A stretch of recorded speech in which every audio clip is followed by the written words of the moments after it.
Welcome to Old Testament in a Year. Day 138. 2 Samuel 7. When King David was settled in his palace, and the Lord had given him rest from all the surrounding enemies, the king summoned Nathan the prophet. "Look," David said, "I am living in a beautiful cedar palace, but the ark of God is out there in a tent." Nathan replied to the king, "Go ahead and do whatever you have in mind, for the Lord is with you." But that same night the Lord said to Nathan, "Go and tell my servant David, this is what the Lord has declared. Are you the one to build a house for me to live in? I have never lived in a house from the day I brought the Israelites out of Egypt until this very day. I have always moved from one place to another with a tent and a tabernacle as my dwelling. Yet, no matter where I have gone with the Israelites, I have never once complained to Israel's tribal leaders, the shepherds of my people, Israel. I have never asked them, 'Why haven't you built me a beautiful cedar house?' Now, go and say to my servant David, 'This is what the Lord of heaven's armies has declared. I took you from tending sheep in the pasture and selected you to be the leader of my people, Israel. I have been with you wherever you have gone, and I have destroyed all your enemies before your eyes. Now, I will make your name as famous as anyone who has ever lived on the earth, and I will provide a homeland for my people Israel, planting them in a secure place where they will never be disturbed. Evil nations won't oppress them as they've done in the past, starting from the time I appointed judges to rule my people Israel. And I will give you rest from all your enemies. Furthermore, the Lord declares that He will make a house for you, a dynasty of kings. For when you die and are buried with your ancestors, I will raise up one of your descendants, your own offspring, and I will make his kingdom strong. He is the one who will build a house, a temple, for my name, and I will secure his royal throne forever. I will be his father, and he will be my son. If he sins, I will correct and discipline him with the rod, like any father would do. But my favor will not be taken from him as I took it from Saul, whom I removed from your sight. Your house and your kingdom will continue before me for all time, and your throne will be secure forever." So Nathan went back to David and told him everything the Lord had said in this vision. Then King David went in and sat before the Lord and prayed, "Who am I, O sovereign Lord, and what is my family that you have brought me this far?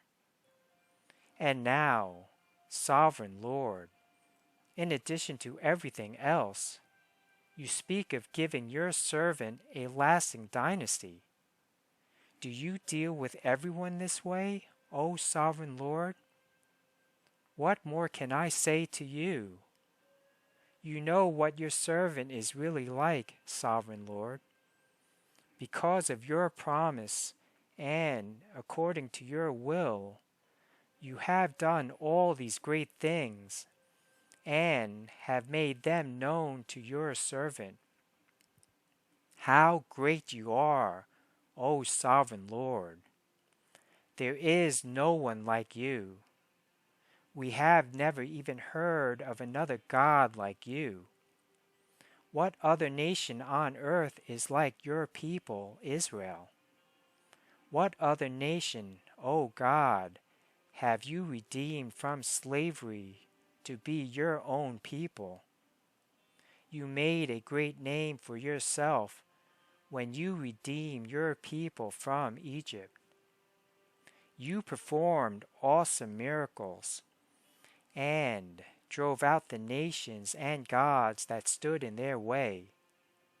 You made Israel your very own people forever. And you, O Lord, became their God. And now, O Lord God, I am your servant. Do as you have promised concerning me and my family. Confirm it as a promise that will last forever. And may your name be honored forever, so that everyone will say, "The Lord of heaven's armies is God over Israel." And may the house of your servant David continue before you forever. O Lord of heaven's armies, God of Israel, I have been bold enough to pray this prayer to you, because you have revealed all this to your servant, saying, "I will build a house for you, a dynasty of kings." For you are God, O sovereign Lord. Your words are truth, and you have promised these good things to your servant. And now, may it please you to bless the house of your servant, so that it may continue forever before you. For you have spoken, and when you grant a blessing to your servant, O sovereign Lord, it is an eternal blessing. 2 Samuel 8. After this, David defeated and subdued the Philistines by conquering Gath, their largest town. David also conquered the land of Moab. He made the people lie down on the ground in a row, and he measured them off in groups with a length of rope. He measured off 2 groups to be executed, for every one group to be spared. The Moabites who were spared became David's subjects and paid him tribute money. David also destroyed the forces of Hadadezer, son of Rehob, king of Zobah, when Hadadezer marched out to strengthen his control along the Euphrates River. David captured 1,000 chariots, 7,000 charioteers, and 20,000 foot soldiers. He crippled all the chariot horses, except enough for 100 chariots. When Arameans from Damascus arrived to help King Hadadezer, David killed 22,000 of them. Then he placed several army garrisons in Damascus, the Aramean capital, and the Arameans became David's subjects and paid him tribute money. So the Lord made David victorious wherever he went.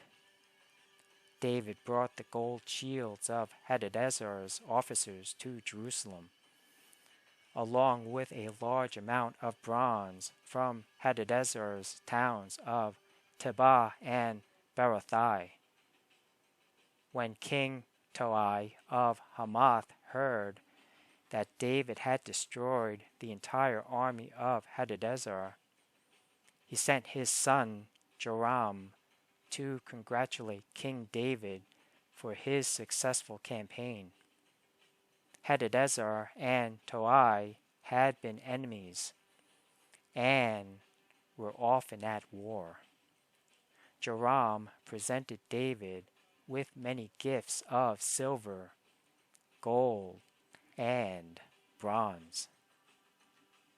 King David dedicated all these gifts to the Lord, as he did with the silver and gold from the other nations he had defeated, from Edom, Moab, Ammon, Philistia, and Amalek, and from Hadadezer, son of Rehob, king of Zobah.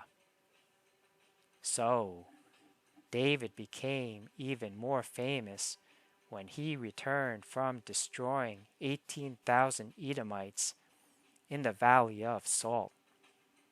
He placed army garrisons throughout Edom, and all the Edomites became David's subjects.